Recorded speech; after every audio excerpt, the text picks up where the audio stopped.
Right,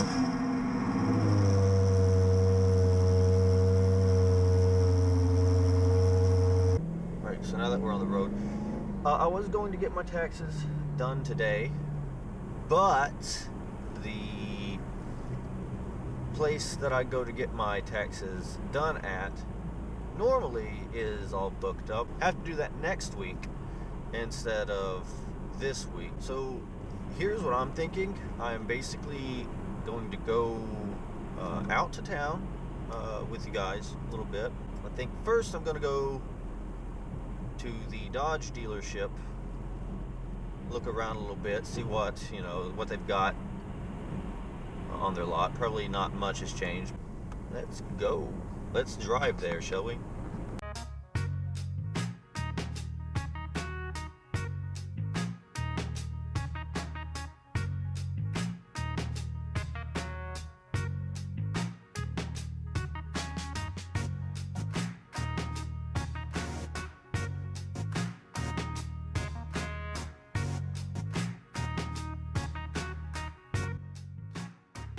So we all know where I'm going to be, what corner of the lot I'm going to start with. We got our whole slew of different Challengers. We'll start from our RTs. This one has the this one looks like it has the Scat Pack, so that's cool. But it is an RT Scat Pack. Nice black finish. Just another, we got a Shaker RT. I mean, that is the crazy thing with Dodge. They like to put a lot of different package deals for their cars. It seems you have your SRTs, and of course you have the old infamous Hellcats, and I approve of the color of this one.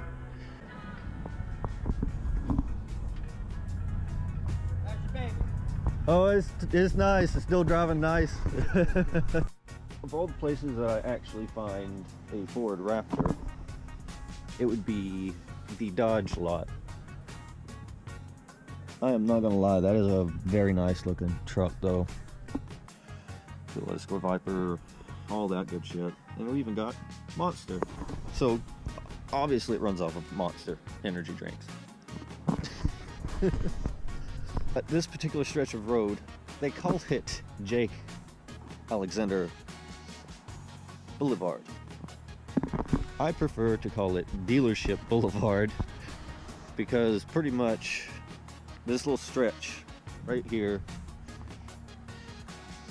it's all dealerships, different brands. You got Ford, Toyota, of course Dodge is right here where I'm at, got Kia right here beside it, and Nissan way down there.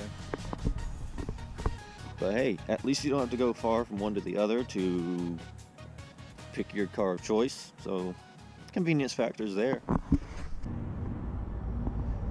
So our town is basically still a train town. Not to say that you travel everywhere by train or anything, but it's just, it'd be the place to be for like train stuff and all that. We even have a like a history museum. We call it the Transportation Museum. It's at an old it's at the old roundhouse and stuff for this town, Salisbury, in case you're wondering. And it talks a lot about the histories of the trains and the train cars and all that. So this is a very train-centric sort of town. That right there, that little stairway, if I remember correctly, that leads down to some underground, like the remnants of some underground tunnels that used to be very active way back when, as well in the town. I like a town that has history, but they're also able to live with the times. which this town is not quite there yet, but some spots. So it's interesting, especially, you know, for tourists and stuff that haven't really seen it or don't see it all the time. But when you kind of live in the town your whole life, you kind of realize that your town is basically a tourist town.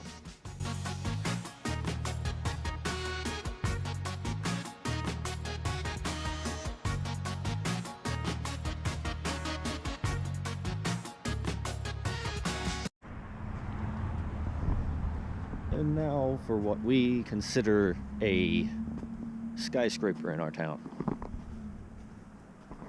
Yes, the really tall looking, like apartment building looking complex. That, right there, that's the Wallace building. Closest thing we have to a skyscraper. So, for anyone curious about the story of the courthouse and all that, I will leave it right here. Feel free to pause the video and read through it.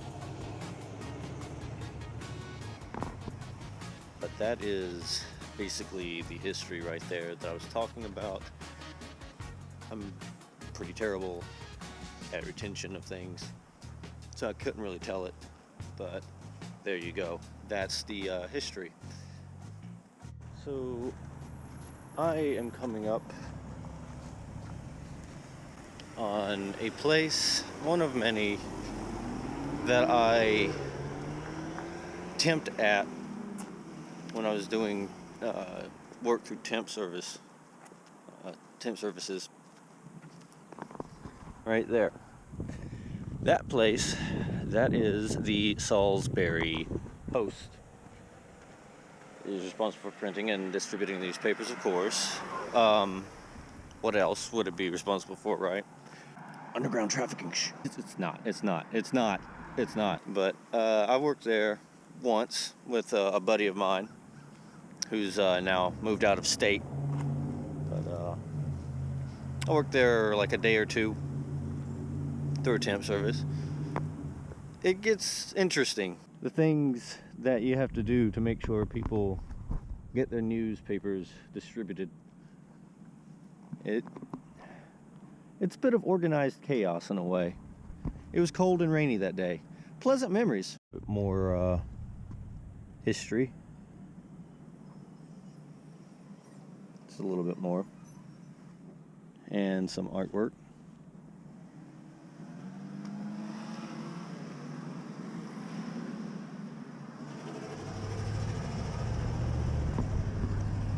Like I say, it's very, very rich with history. Now that's what I'm talking about. Professional fucking parking. Fucking curbside to the max. To the max with the curbside.